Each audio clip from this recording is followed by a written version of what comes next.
जाता है, गजब है भाई। ड्रामा का भी एक लिमिट होता है संबित भाई, आप जानते हैं अच्छी तरीके से। नहीं, ड्रामा का लिमिट नहीं है। ड्रामा कर रहे हैं आप, और क्या कर रहे हैं? नहीं, ये आप क्यों ले लेते हैं कि देश की बदनामी हो रही है? देश में तो है ही, आप देख लीजिए। आप मुझे रवीश जी थोड़ा सहिष्णु होकर सुन भी लीजिए। सुन रहा हूँ, कोई कम्युनल वोट नहीं है। ये क्या जावेद अख्तर का सिनेमा है कि मैं एक माँ हूँ? भारत में तकरीबन मेन स्ट्रीम मीडिया की डिबेट में हमें संबित पात्रा ही दिखाई देते हैं। ऐसे कम ही मौके हैं जब संबित को डिबेट में किसी ने चुप करवाया हो। एंकर भी संबित का ही साथ देते नजर आते हैं ज्यादातर, लेकिन आज हम आपको संबित पात्रा की वो डिबेट दिखाएंगे जब वह एनडीटीवी के वरिष्ठ पत्रकार रवीश कुमार के सामने आए हों। संबित और अन्य बीजेपी नेताओं ने अब तो रवीश के साथ डिबेट करना छोड़ ही दिया है, इसलिए हम आपको उनकी कुछ पुरानी डिबेट्स दिखाएंगे। एनडीटीवी पर आरोप प्रत्यारोप की राजनीति पर एक डिबेट हुई जिसमें रवीश ने घोटालों को लेकर संबित पात्रा से सवाल किए। संबित ने बीच डिबेट में माइक बंद होने का जिक्र किया, जिस पर रवीश ने संबित को ड्रामा ना करने को कहा। व्यापम घोटाला हुआ, वहाँ तो कोई किसी अधिकारी के खिलाफ क्या क्या चार्ज हुआ? कौन जेल गया वहाँ पर? किसके खिलाफ एफआईआर हुई?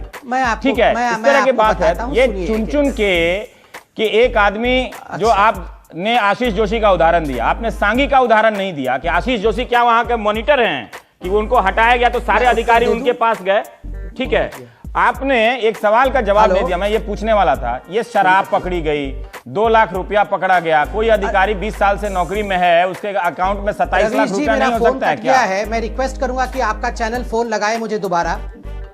चाहिए आवाज तो टीवी से तो सुनी रहे ना, इससे बोल लीजिए। हाँ रवीश जी, मुझे एक ऑब्जेक्शन है, बार-बार मेरे फोन लाइन को काट दिया जा रहा है और आपका संबित भाई आप भी जानते हैं टीवी में कट जाता है, गजब है भाई। ड्रामा का भी एक लिमिट होता है संबित भाई, आप जानते हैं अच्छी तरीके से। नहीं, ड्रामा का लिमिट नहीं है। ड्रामा कर रहे हैं आप, और क्या कर रहे हैं? आपको पता है कि टेलीविजन में सिग्नल कट जाता है, आप काट दिया जा रहा है, और कोई मुझे काम नहीं है कि आपको हम आपको काट दे रहे हैं। गजब हाल है, बोलिए ना, 5 मिनट बोलिए आप जानते हैं अच्छी तरह से, हमको और कोई काम नहीं है क्या? सवाल पूछा जाता है और हर बार आप जवाब दीजिए। आपका कट गया तो आप लगाइए ना साहब, आपके पास जवाब नहीं है क्या? आप इतनी बड़ी पार्टी हैं, 70-75 प्रवक्ता हैं आपके, आपको कौन लाइन काट लगा? गजब बात करते हैं। बोलिए, मैं नहीं टोकने वाला। पूरा देश देख रहा है। देश कुछ नहीं देख रहा है, आपसे मैं सवाल पूछ रहा हूँ, आप वो सवाल का जवाब दे दीजिए। देश को टीवी से नहीं दिखता है। एनडीटीवी पर ही आमिर खान के बयान पर डिबेट हुई। इस डिबेट में रवीश ने कुछ बयानों पर संबित से सवाल किए, जिस पर संबित बात को इधर उधर घुमाने लगे। तभी रवीश ने उनको टोकना शुरू किया। हम तंदूर के पास जाएंगे तो ये कांग्रेस के लोग हमें वहां भून देंगे।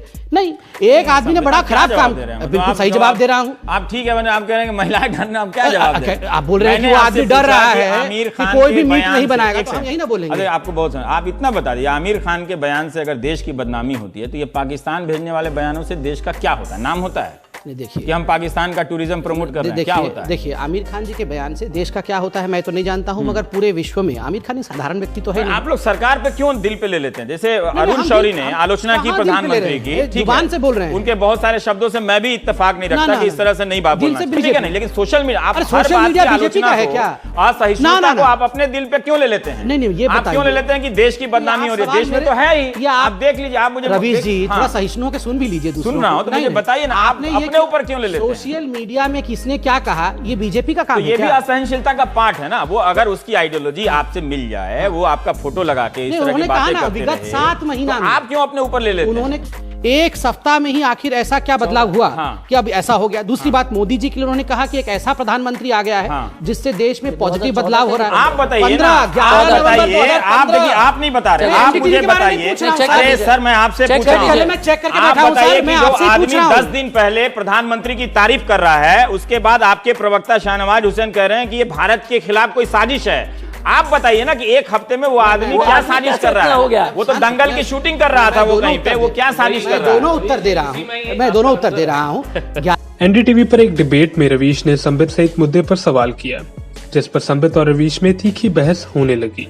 पर रवीश बार ललित मोदी के मुद्दे पर एक डिबेट हुई। इस डिबेट में रवीश ने मंत्रियों द्वारा डॉक्यूमेंट पर साइन किए जाने और ललित मोदी से मुलाकात के मुद्दे पर सवाल किए, जिस पर संबित पूरी तरह फंसते नजर आए। पर राम मंदिर के मुद्दे पर डिबेट हुई। इस डिबेट में रवीश ने बीजेपी के चुनावी मैनिफेस्टो में राम मंदिर के वादे पर कुछ सवाल किए, जिस पर संबित विपक्ष पर ही निशाना साधते नजर आए। पर रवीश ने उन्हें सही जवाब देने को कहा।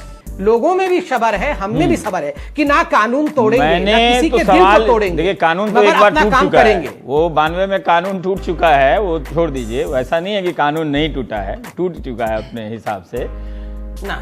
ये बात, इसका जवाब जब मैं पूछ रहा हूं कि जब विश्व हिंदू परिषद के लोग कहते हैं कि आप संसद में कानून बनाकर मामला मार्ग को प्रशस्त कीजिए, क्योंकि अदालत का फैसला आने में ही 10-15 साल और लग जाएंगे, ठीक है, उस पर जवाब दीजिए ना। तो आप पूरा भारत, भूमिका, सब पालनपुर तक पहुंच गए।